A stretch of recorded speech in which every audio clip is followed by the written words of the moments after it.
The new moon is a 0-1 Pisces. You might remember from our talk last week, the new moon at 0-1 Pisces is going to conjoin Saturn, which is at the end of Aquarius.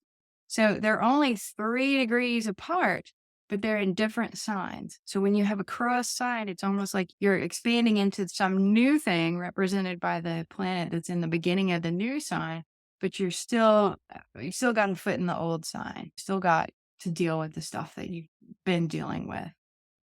All right. So we've got Saturn here at the end of Aquarius and the new moon here at 1 degree of Pisces. Everybody see that? Does that make sense? The new moon takes place in one of the earliest degrees of Pisces, symbolizing something new, something spiritual, something artsy or intuitive, maybe something psychic or sensitive, or some impressions that you're picking up on. Something that is separating from, but still connected to the old rules, the authorities, the Saturns, the supposed tos, the shoulds. The forces of contraction represented by Saturn are acting from the sign Aquarius, which represents things like peer groups and associations and even bodies like Congress.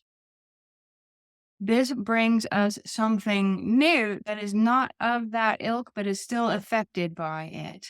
Still has to work from within it. So keep an eye on Congress this lunar cycle. This should be really interesting.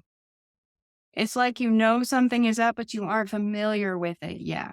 Something new is coming in, but it's so new and unfamiliar that we haven't really figured out how to work with it yet. We don't even have a name or a framework to understand it just yet. So which house in your chart has 0-1 Pisces?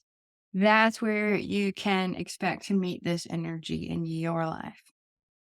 The pros to a new moon in Pisces: commitment, Saturn. You're committed to your spiritual growth. You're working hard on your art, your music, your expression of your intuition.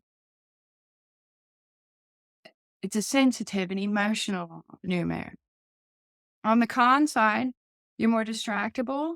There's a lot of misinformation or disinformation. You can be extremely sensitive to the point of discomfort.